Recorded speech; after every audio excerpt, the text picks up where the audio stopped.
Imagine asking an AI assistant anything, your secrets, your business questions, even your personal files, and knowing that nobody, not even the company who built it, can ever read your chats. That's exactly what Proton promises with Lumo AI, the world's first AI chatbot with true end-to-end encryption. But does it actually work, and is it even useful day to day?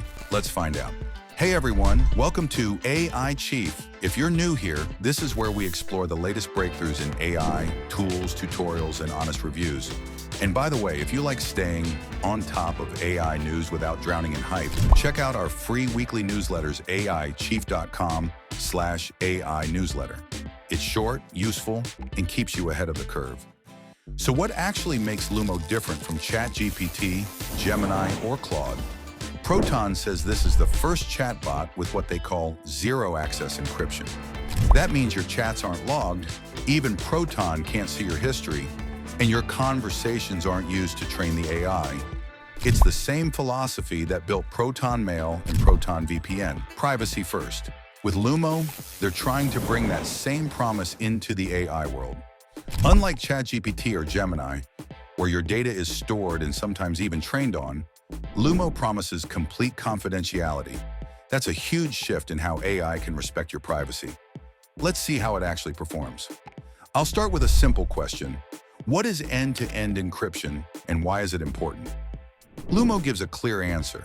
It explains that only the sender and the recipient can read the data, and no one else in between. That lines up perfectly with Proton's message. Now let's try some math. I'll ask, what is 347 multiplied by 96?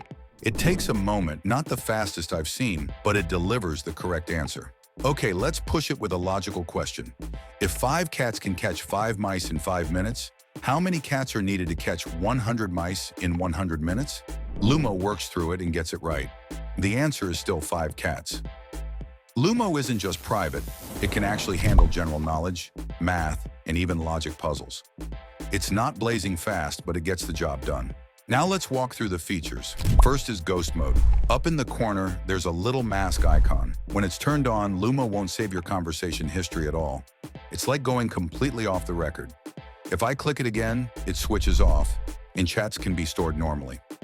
That's one of the key privacy features that really sets Lumo apart. There's also web search. You can turn it on to pull in live information from the internet.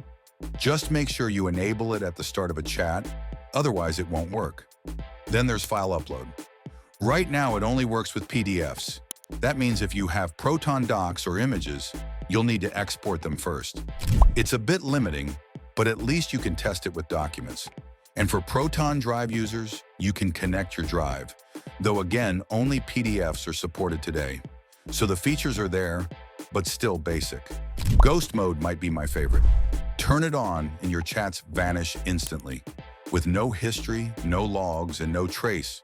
Proton Mail became famous because even if authorities asked, Proton couldn't decrypt your emails. With Lumo, they're aiming for the same promise. Your chat history stays encrypted. Even Proton can't read it. Sure, the AI sees your text while it's answering, but once the chat is saved, it's locked. And unlike other chatbots, your history isn't used for training. That's Lumo's bold claim. Even the company itself can't read your chats. No other AI chatbot makes that promise. You can try Lumo free with unlimited chats and ghost mode. If you need more, like bigger file uploads and longer history, there's Lumo Plus, a paid upgrade for heavy users. So here's the bottom line. Lumo is the most private AI chatbot you can use today, but it's not the smoothest or fastest. If you care more about privacy than polish, this might be your new AI assistant. And if you want to keep discovering tools like this, don't forget to subscribe to AIChief. See you in the next one.